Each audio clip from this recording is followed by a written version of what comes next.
По поручению президента Абхазии и по инициативе заместителя начальника пограничного управления ФСБ России, начальника Сочинской пограничной службы НАМАП Адлер состоялась межведомственная встреча.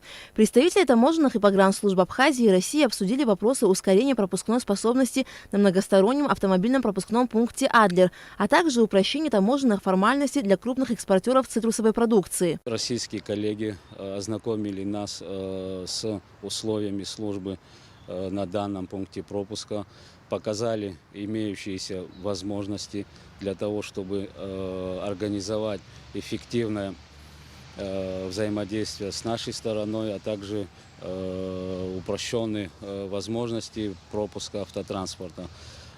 Было отмечено с нашей стороны, что уже несколько дней, предшествовавших данной встрече, и на момент встречи никаких очередей грузового автотранспорта не имело места. Для ускорения прохождения таможенных формальностей была внедрена практика, при которой каждому крупному экспортеру выделена отдельная проезжая линия, как на абхазской стороне границы, так и на российской. Это позволит не допустить хаотичности в расстановке автотранспортных средств участников внешнеэкономической деятельности по экспорту сельхозпродукции. Следует отметить, что наблюдается уже положительная динамика в ускорении прохождения абхазо-российской границы данными участниками ВЭД. Так, на 13 число, то есть за день до встречи это уже готовилось, прошло границу 203 грузовые единицы, соответственно 951 тонна мандарин. 14-го 210 единиц грузовых автотранспортных средств,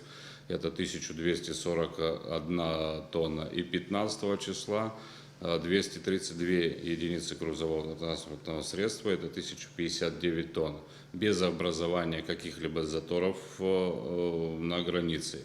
И это все несмотря на то, что пропускная способность, тоже хотелось бы отметить, самого МАП Адлер в 3-4 раза сегодня превышает максимально допустимую норму. С проблемами прохождения таможенных формальностей в период цитрусового сезона в основном сталкивались крупные экспортеры, и внедренная практика выделения отдельной проезжей части касается только их.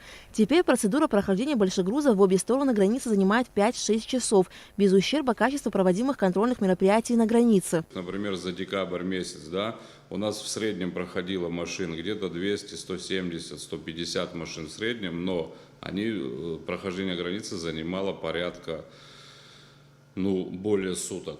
То есть количество машин не сильно увеличилось, но и не уменьшилось. Прохождение границы стало просто, незаметно, гораздо быстрее, чем это. То есть сегодня, если мы прогнозируем, увеличение вывоза экспорта в ближайшие дни, к Новому году, ближе, последние 10 дней должны быть интенсивными при вывозе, сегодня из-за тех нововведений или тех договоренностей, которые есть, гораздо быстрее будет проходить, и большее количество. Если мы говорим, сегодня вышло, вчера, на сегодня 232 единицы, то за весь период у нас, никогда такого количества грузовых транспортных средств в одну сторону, не проезжало. Если бы, это было месяц назад, они бы простояли сутки, а может быть больше на границе. Количество, опять же, тоже, что и есть, просто незаметно. Соответственно,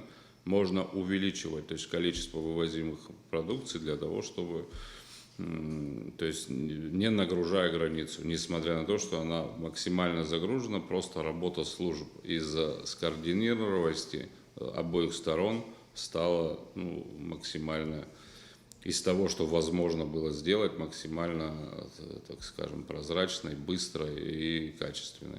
В ходе межведомственной встречи стороны договорились о максимальном взаимодействии государственных контролирующих органов, представленных на абхазо-российской границе. По линиям служб были затронуты вопросы, необходимые для того, чтобы более эффективно осуществлять взаимодействие.